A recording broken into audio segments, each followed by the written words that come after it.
Cabinet मंत्री अब अपने ही बातों में बुरी तरीके से फंस चुके हैं। आपको बता दें कि जो नेता प्रतिपक्ष लगातार वोट चोरी का आरोप लगा रहे थे, वही अब एनडीए सरकार के और हम पार्टी के जीतन राम मांझी ने जो है साफ तौर पर कह दिया है कि वोट चोरी हुई है। क्या कुछ तमाम बातें हैं वो आपको दिखाते हैं और जीतन राम मांझी का बयान भी सुनाते हैं। नमस्कार, आप देख रहे हैं नब्ज बिहार।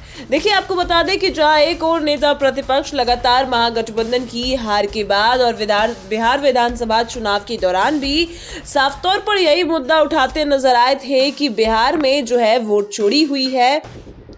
एसआईआर को लेकर बिहार में कई रैली करते नजर आए। नेता प्रतिपक्ष राहुल गांधी के साथ भी कई रैली करते नजर आए, लेकिन यही सवाल हमेशा था कि बिहार में वोट चोरी हुई है, चुनाव में वोट चोरी हुई है।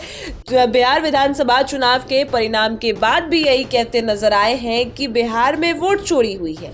लेकिन अब अलग ही तस्वीर सामने आई है कि भारत सरकार के कैबिनेट मंत्री और बिहार के पूर्व मंत्री तथा हम पार्टी के संरक्षण जीतन राम मांझी जो है वो क्या कुछ कहते नजर आए हैं। आरजेडी ने साफ तौर पर लिखा है कि देखिए के कैबिनेट मंत्री हैं और पूर्व मंत्री हैं और जीतन राम मांझी जो है ठगेश कुमार जैसे पिद्दी पालतू आयुक्त के मुंह पर करारा तमाचा जड़ डंके की चोट पर खुले मंच से चुनाव नतीजों में हेरा फेरी, मशीनरी और धांधली से चुनाव जीतने का शाही फॉर्मूला बता रहे हैं।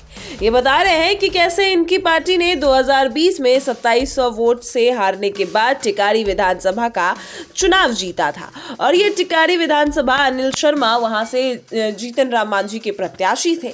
उनको जिताने के लिए जो है 2700 वोट कम पड़ रहे थे 2020 में, तो उन्होंने जो है अभिषेक सिंह जो जीएम है उनको कह के वो 2700 वोट जो है वो खरीदवा दिए, ये जिता दिए, कुछ धांधली कर दी, जिसके बाद अनिल शर्मा जीत गए। और आपको बता दें कि कैसे त्रिपुरी कैडर के 2006 बैच के बिहार के जो डेस्टिनेशन है, पदस्थापन है, जातिवाद निकम में नालायक और जिला अधिकारी अभिषेक सिंह ने अपनी शपथ भूल गए, बाबा साहेब के संविधान की धज्जियां उड़ाते हुए अनैतिक रूप से चुनाव जीतने में उनकी मदद की। इसका उस भ्रष्ट अधिकारी को इनाम भी मिलता रहा, वो बिहार के एक्सटेंशन प्राप्त करता रहा। केंद्रीय मंत्री जीतन राम मांझी इस बार 2025 चुनाव में टिकारी विधानसभा क्षेत्र का चुनाव हारने तथा पिछला कारनामा न दोहरा पाने पर अफसोस जता रहे हैं। साथ ही त्रिपुरा में बैठा यह अधिकारी भी शोक मना रहा है कि अभी यहाँ है बिकाऊ चुनाव आयोग। और क्या यही लोकतंत्र है? यही मोदी की लोकप्रियता और बेईमानी के चाणक्य की सच्चाई है? इन लोगों ने मिलकर चुनाव जो है दोनों चुनाव में युवा को क्रांतिकारी नेता तेजस्वी यादव का राजनीतिक वध करने की असफलता प्रयास की है। लेकिन सच को कब तक छुपाया जाएगा? कब तक जनता को 71,000 करोड़ बांटकर, बेईमानी कर, धांधली कर, मशीन की मदद से भ्रष्टाचार कर, भ्रष्ट अधिकारियों के काले कारनामों के झूठे चुनाव जीतते रहेंगे? कब तक आखिर ये सब होता रहेगा? और क्या कुछ जीतन राम मांझी कहते हैं वो भी आपको सुनाते हैं। पहले आप उनके बयान को सुनिए। एक सीट गलती से हार गलन, अगर हमरा वो कहतन हल जैसे 2020 में कहलन हल कि हम हार रही है कोई उपाय, उस समय 2700 वोट से हारत हलन, हम प्रयास के लिए जीत गलन। इस साल वो मात्र 1600 वोट से हार रहा। दुर्भाग्य हमर है, उनका का दिमाग हो गई, हमरा से बात न करें और सीधे मैदान छोड़ के भाग गए। जौन साथी जो 2020 में जो कलेक्टर अभिषेक सिंह जी अभी त्रिपुरा में है, वो टेलीफोन करे थलन कि सर हम तोरा 2700 वोट से पीछे है, लता जिता दिए हल, अभी तो 16 वोट से पीछे है, जितावे में कौन दिक्कत है? हम माथा ठोकली कि हमारा पास अगर जानकारी हुआ था तब ना, वो तो चल गया घर है। खैर, कहे के मतलब कि हम जे रात दिन जनता के काम ला बैठल रहे ही गया में।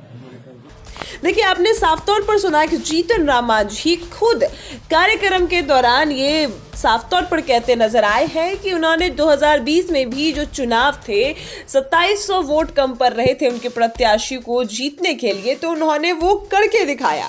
वो 2700 उन्होंने डीएम से बात किया, इसके बाद क्या कुछ किया, इसके बाद ही वो जीत गए।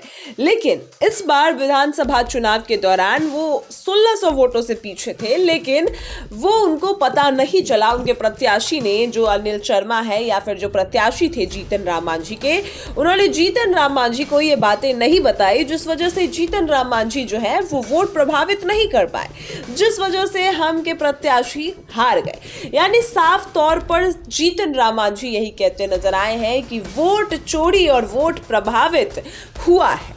वही इसके बाद अब जीतन राम मांझी क्या कुछ कहते नजर आए हैं। इस वीडियो के बाद उनका बयान सामने आया है। वो साफ तौर पर लिखते हैं कि मेरा एक वीडियो है, उसके साथ छेड़छाड़ कर वायरल करने की कोशिश की जा रही है और वायरल कर लोग जो है, लोगों को लगता है कि मुसहर के लाल को बदनाम कर देंगे।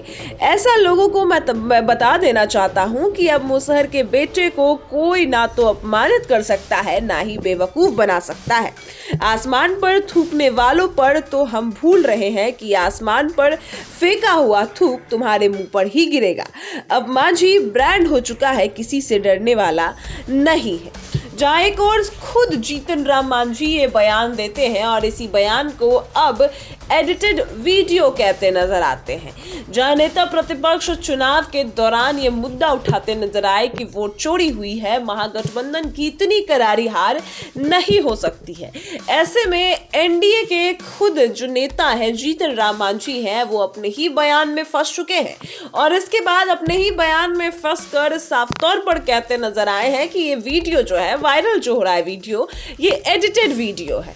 आखिर क्या कहना चाहते हैं? और यही सवाल तेजस्वी यादव नरेंद्र मोदी और नीतीश सरकार से पूछ रही है कि आखिर ये कौन सा वोट प्रभावित, क्या ये वोट प्रभावित नहीं हुआ, क्या ये वोट चोरी नहीं हुई जो जीतन राम मांझी कहते नजर आए हैं, जो तेजस्वी यादव लगातार सवाल उठाते नजर आए हैं। क्या कुछ तमाम बातें सामने आएंगी वो भी आपको बताएंगे। फिलहाल इस खबर में इतना ही। आप देख रहे हैं नब्ज बिहार।